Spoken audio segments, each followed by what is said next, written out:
One time I called him, he's like, "Hur." I said, Mike, I saw you. I knew it was you.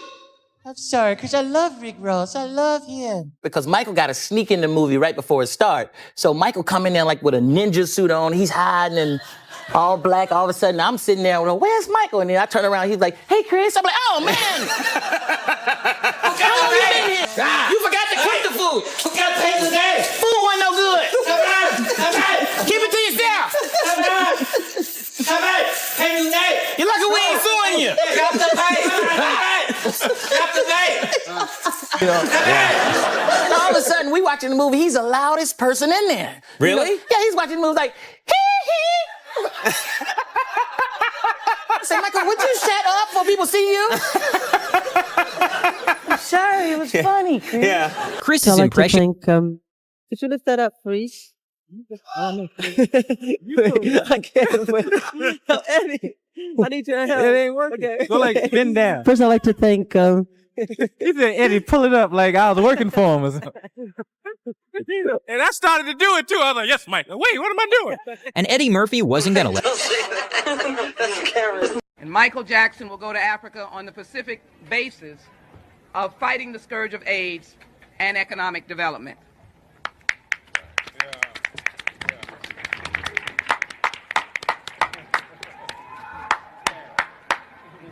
That wasn't loud enough. Not even talk. My response is, as long as it's not a journalist.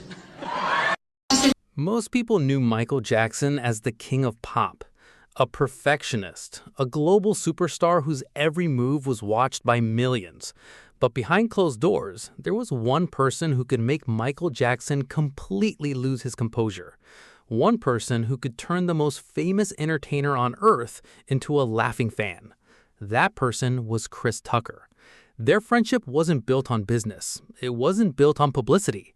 It was built on laughter. And according to Chris Tucker, Michael Jackson loved one thing more than almost anything else: watching Chris impersonate him. Tonight, we're looking at the hilarious friendship between Michael Jackson and Chris Tucker, the private moments fans rarely saw, and the stories that reveal what Michael was really like when the cameras weren't rolling. How long you been here? About 5 minutes. I'm sorry. Security bring us popcorn and stuff. I'm like, he trying to hide, Right. Here you go, Mr. Jackson. Yeah. And all of a sudden, we watching the movie. He's the loudest person in there. Really? Yeah, he's watching the movie like, hee. I said, Michael, would you shut up before people see you? I'm sorry, it was funny, Chris. Yeah. Chris's impression. Like, how you doing, Chris? And when he really missed me, he called me Christmas. Hey, Christmas, how are you? He calls you Christmas? He called me Chris. It felt good. At first, I was like, why you call me? But then it started sounding good. I was like, say that again, Mike. He's like, Christmas? Is that what you mean? Yeah. Do you ever go... It's who we believed in us. Notice, and Percy's here with us. I want to thank, come on now. Where did I put this? Can you take these? I'm crazy about you. Oh, Michael. You don't want to say anything? Michael. Oh, very. Michael. Very. Yep. Oh, that's too very. Now we are in the Rock and Roll Hall of Fame. Say that again. Yeah. Say that again. Where the where? What? Where are we? Oh, the Rock and Roll Hall of Fame. I don't like that angle. I like this one.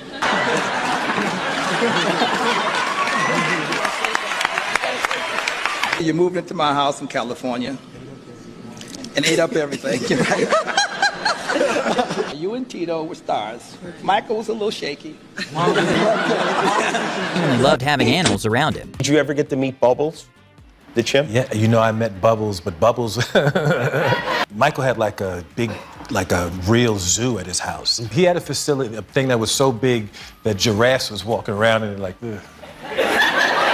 It was huge. Bubbles had gotten too old. Bubbles was in the cage, like tripping, like, ah! And Michael was like, don't go near the cage.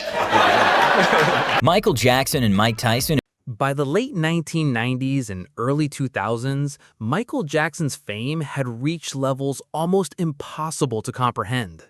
Simple activities like watching a movie became military-style operations. Michael often entered theaters moments before a film started. He wore disguises, dark clothing, hats, face coverings, anything to avoid attracting attention. But according to Chris Tucker, there was one major problem. Michael wasn't exactly subtle once the movie began. Instead of blending in, he became the loudest person in the theater. And Chris Tucker, you're my favorite. Can I keep the award for a couple of days? Yeah, we gotta share it. No, we have to share it. Well, I'm staying at the Neverland. Yeah, anywhere you want to stay. All right. The friendship between Michael Jackson and Chris Tucker grew throughout the late 1990s and early 2000s. Chris often described Michael as one of the kindest people he had ever met, and one story perfectly illustrates that generosity. While visiting Michael's home, Chris casually complimented a television, not asking for it, not hinting at it, simply mentioning that he liked it. Moments later, Michael gave it to him. That story matched countless accounts from friends, employees, and visitors who said Michael regularly gave away gifts, artwork, jewelry, and personal belongings. Generosity wasn't something Michael performed for cameras. According to those who knew him, it was simply who he was. Michael, was that 2 giraffes just walked by the window? It was 3. It was 3 giraffes. I said, Mike, it's something real cool. First time I saw you do stand-up, there was a lot of Michael Jackson dancing, and then I just found out recently that you guys were pretty good friends. And we became friends, man. I hung out with him a lot, and Michael was just so nice, man. You'd be around him and you just get happy, man. He would give you anything if you liked something. Like I was just complimenting a flat screen TV he had, and he gave it to me. I was like, Michael, I didn't want the TV. But then the black came out of me. I started liking everything after that. With Michael. But perhaps the funniest part of their friendship was Chris Tucker's impression of Michael Jackson. And according to Chris, Michael absolutely loved it. Most celebrities become uncomfortable when someone imitates them. Michael was the opposite. The more Chris exaggerated his voice, the harder Michael laughed. The impression became a running joke between them, and eventually, one of Chris Tucker's most requested comedy bits. Man, he would give you anything if you liked something. Like I was just complimenting a flat screen TV he had, and he gave it to me. I was like, Michael, I didn't want the TV. But then the black came out of me. I started liking everything after that. I said, Michael. I said, Michael, I like that Rolls Royce. That's a bad Rolls Royce. Not the old one, the new Rolls Royce, right there. He was like, you like it, Chris? I said, yeah, I like it. He said, you sure you like it? I said, yeah, I like it. He said, well, you better go buy one, because I ain't giving you my Rolls. Sing Michael Jackson. Dangerous! Girl, it's so dangerous! You and Michael. Thank you. That's an odd choice of songs of all the Michael Jackson songs to go with Dangerous. You're the one. Their friendship became so strong that Chris once spent an extraordinary amount of money simply to see Michael. After finishing work, Chris flew on a private jet to New York. Michael was supposed to meet him there, but the messages went unanswered. Thinking plans had changed, Chris flew back to Los Angeles. Then everything changed. As soon as he landed, a message arrived. Michael wanted to see him in New York. The response was immediate. Chris turned around and ordered the pilot to fly him back across the country, a decision that cost a fortune. But according to Chris, it was worth every dollar, because that's how much he valued the friendship. And I would say I like something, he would give it to me. And I said, Michael, I like that big screen TV. He was like, you like it, Chris? I said, yeah, I like it. He said, do you love it? I said, I love it. Next day I go home, Michael would send the TV to my house. I said, Michael, thank you. Wow. But I was like, Michael is nice and rich. Michael was just so nice. The relationship also offered fans a rare glimpse into Michael Jackson's private personality. For decades, media coverage often focused on controversy, from tabloid headlines to legal investigations to constant public scrutiny. But friends frequently described a very different Michael, someone playful, someone curious, someone who enjoyed practical jokes, someone who laughed constantly around people he trusted. And Chris Tucker became one of those trusted friends. Their chemistry was genuine, unscripted, Michael's a good friend of and mine. impossible to fake. Michael called me on the phone. He says, is this Chris Tucker? I said, yeah, who it is? So this is Michael Jackson. I said, what's up, Mike? He said, I just want to call you and tell you, I seen your movie Rush Hour 2, and you're kicking with the wrong leg. Stop making me look bad. I'm so happy to be here tonight because I get the privilege of bringing up a man that I grew up on, that I imitate. You see me imitating. This is the man, the greatest entertainer that ever lived. Give it up for the king. Michael Jackson spent most of his life being watched, analyzed, judged, and often misunderstood. But stories like these reveal something different, a side of Michael that rarely made headlines, a man who loved movies, loved laughing, and loved spending time with friends who treated him like a normal person. For Chris Tucker, Michael Jackson wasn't just a music legend, he was a friend who laughed at impressions, a friend who gave away televisions, a friend who called just to check in. And judging by the stories Chris continues to tell years later, those memories remain priceless. Because sometimes the most revealing stories about a superstar aren't found on stage. They're found in the moments when they're simply laughing with a friend. Money to see Michael. Really?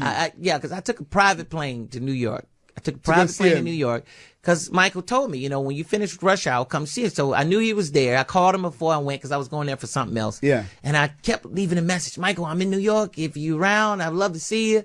And I didn't hear anything. So I got on that same private plane, flew back to Los Angeles. You know, I was done. As soon as I landed, I got a message from Michael Jackson's office like, Michael, I want to meet you tomorrow in New York City. I was like, what? Don't tell me you have to go back. I went right up to the captain's seat and I said, take me back to New York. They said, well, is this going to cost? I said, I don't care. You got my credit card. Just take me back. Man, I was in an expensive plane too. I don't know what it was, G4 or whatever. I said, take me back. I didn't tell him what I was doing. It was worth it, man. Every dollar. And that's how we became friends. It was like, I don't know how much it was, but it was crazy. They flew me all the way back.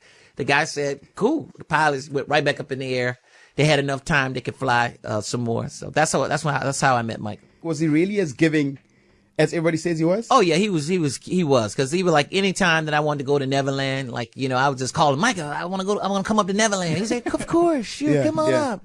I'm not there. I'm in Russia, but going up. The chefs are still there and everybody's there. Go. What's your favorite Michael Jackson and Chris Tucker moment? Comment below. Subscribe for more Hollywood stories and investigations. I was just complimenting a flat screen TV he had, and he gave it to me. I was like, Michael, I didn't want the TV. But then the black came out of me. I started liking everything after that.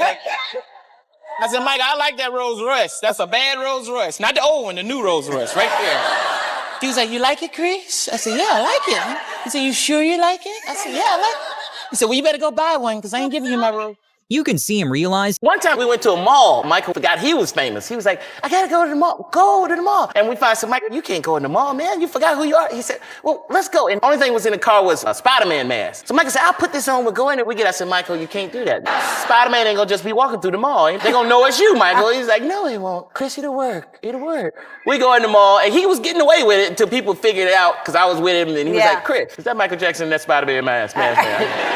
No, that's Spider-Man. That's Michael Jackson. All of a sudden, the mall went crazy, and they had to scoot us out. You should have seen it.